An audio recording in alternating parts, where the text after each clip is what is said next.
perkenalkan nama saya Nanda Fahira. Salam kenal Syifa. Salam kenal juga, Bu.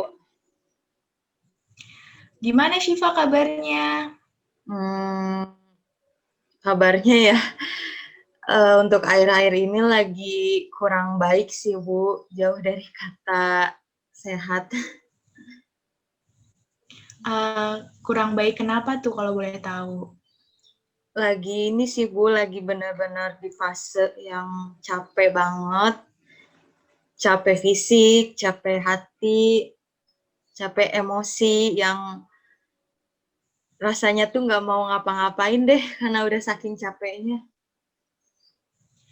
Oh gitu ya. Emangnya Syifa itu kesibukannya lagi ngapain aja sih sampai ngerasa capek kayak gitu? Aku kan mahasiswa semester 5 ya. Jadi kesibukannya sih kuliah, terus juga aku ikut organisasi, ikut salah satu UKM di kampus. Jadi ya kesibukan aku itu cuma 2 itu aja, dan untuk kesibukan kuliah itu benar-benar lumayan capek banget karena tugasnya yang sangat menumpuk, ditambah lagi sekarang lagi UAS. Jadi benar-benar aku nggak ada istirahatnya sama sekali.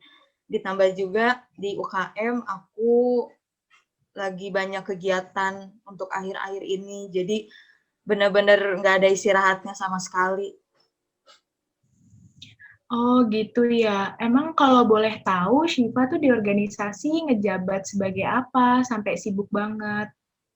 Di organisasi tuh aku ngejabat jadi salah satu koordinator divisi, dan itu lumayan gede juga tanggung jawabnya, berat. Apalagi kan lagi pandemi gini semuanya serba online, jadi harus benar-benar ngekoordinir banyak anggota, terus juga komunikasi sama pihak-pihak lain. Jadi ya buat aku harus ekstra penuh untuk maksimalin di organisasi.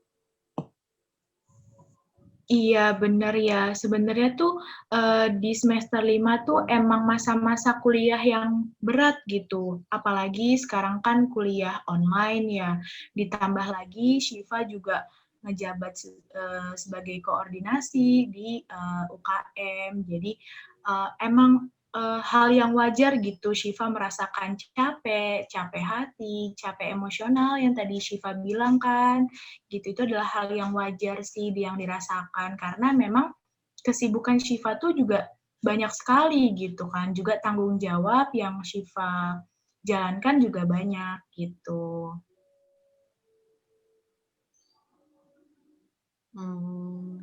Syifa, apakah ada yang ingin didiskusikan dengan saya?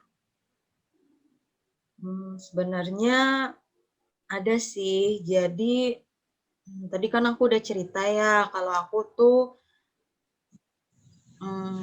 mahasiswa semester 5 yang lagi sibuk-sibuknya kuliah dan lagi sibuk-sibuknya juga organisasi aktif di UKM. Nah, aku tuh sebenarnya cemas banget, cemas dan takut kalau misalkan nanti IP aku di semester 5 itu turun. Apalagi turunnya sampai jeblok banget, sampai benar-benar drastis. Itu aku takut banget sih, itu yang buat aku bikin ngerasa nggak tenang, cemas. Karena ya aku takut ngecewain orang tuaku kalau misalnya IP aku di semester ini itu turun. Sedangkan aku di semester 5 ini tuh bener-bener capek banget. Tugas kuliah banyak banget dan selalu bentrok sama aktivitas-aktivitas dari UKM. Jadi yang benar-benar aku tuh ke distract, benar-benar yang nggak bisa fokus satu kegiatan. Jadi aku benar-benar khawatir banget sama IP aku nanti ke depannya gimana. Menurut saya itu hal yang wajar ya Syifa tuh merasakan ketakutan, kecemasan seperti itu karena dilihat dari cerita Syifa tadi kalau misalkan Syifa juga banyak kan ya kesibukannya gitu kan juga sulit untuk mengatur waktunya gitu kan. Tapi kalau boleh tahu nih, misalkan dari angka 0 sampai angka 10, di mana 0 adalah angka terendah dan 10 adalah angka tertinggi, ketakutan Syifa itu di angka berapa? 0 sampai 10 ya? Iya. 8. Karena aku benar-benar mengusahakan banget IP aku nggak turun. Kalau bisa harus meningkat. Jadi aku yang benar-benar sangat ketakutan dan cemas banget kalau IP aku turun. Jadi di angka 8 itu kayak cemas, takut untuk kedepannya. Baik, di angka 8 ya, cukup tinggi ya Syifa di angka 8 ketakutan dan kecemasannya. Sebenarnya ada hal lain nggak sih yang mendorong Syifa tuh memiliki ketakutan dan kecemasan itu gitu? Atau ada nggak sih mata kuliah yang benar-benar Syifa takutin nih nilainya tuh bakalan jelek gitu? Mata kuliah yang aku takutin tuh ada KAUP ya, mata kuliah alat ukur psikologi. Karena menurut aku itu susah banget dan aku tuh kurang paham. Ditambah lagi aku kan aktif di organisasi, jadi ngerasa kayak nggak ada waktu untuk belajar lebih. Dan itu aku takut banget kalau nilai KAUP aku tuh turun. Maksudnya jelek dan buat IP aku jadi turun. Terus aku juga takut di mata kuliah psikologi klinis karena pas kemarin ujian akhir semester UAS, nilai psikologi klinis aku jelek, anjlok banget, bener-bener jelek, dan aku takut di mata kuliah psikologi klinis itu nilainya jelek dan memengaruhi IP aku. Terus psikologi eksperimen. Psikologi eksperimen sih aku takut nilainya juga turun karena aku belum begitu paham sama mata kuliahnya. Takutnya psikologi eksperimen, psikologi klinis, dan KAUP itu nilainya pada jelek dan buat IP aku jadi turun. Kayak gitu sih itu yang aku takutin. Baik, Syifa, gitu ya. Coba deh sekarang Syifa bayangkan, semisal mata kuliah yang Syifa tadi sudah sebutkan itu mendapatkan nilai yang bagus, yang di mata kuliah eksperimen, klinis, KUP, ternyata tuh mendapat nilai yang bagus. Apa yang Syifa rasakan? Kalau aku nilainya bagus di 3 mata kuliah itu, pastinya aku bakal tenang banget. Karena itu udah menjawab semua kekhawatiran aku dan pastinya aku senang dan bangga karena aku bisa dapat nilai yang maksimal dari 3 mata kuliah yang sangat aku khawatirkan. Baik, coba sekarang Syifa bayangkan lagi nih, kalau misalkan ketakutan, kecemasan yang Syifa rasakan itu cuma hanya ada dalam pikiran Syifa, dan ternyata nih nilai yang mata kuliah yang tadi itu bagus, terus ternyata IP Syifa juga tinggi, serta Syifa itu nggak mengecewakan orang tuanya, apa yang Syifa rasakan?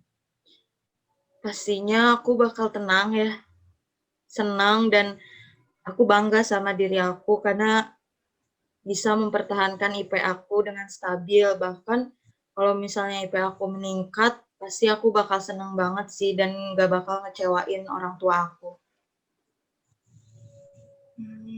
Baik. Terus tadi Syifa juga ceritakan sulit untuk mengatur waktu, terus sulit tenang juga gitu. Nah, saya ada tugas ini buat Syifa. Saya akan memberikan 3 pilihan, di mana yang pertama itu Syifa bisa melihat video di YouTube mengenai cara manajemen waktu. Terus yang kedua, Syifa bisa melihat video mengenai mindfulness, atau yang ketiga, Syifa bisa melihat video mengenai gaya belajar yang efektif. Dari ketiga itu, Syifa mau pilih yang mana? Aku mau pilih video yang mindfulness saja. Baik, kalau Syifa pilih yang itu. Coba ya nanti di channel YouTube mana cari tentang video mindfulness, terus coba Syifa tonton dulu ya. Oke.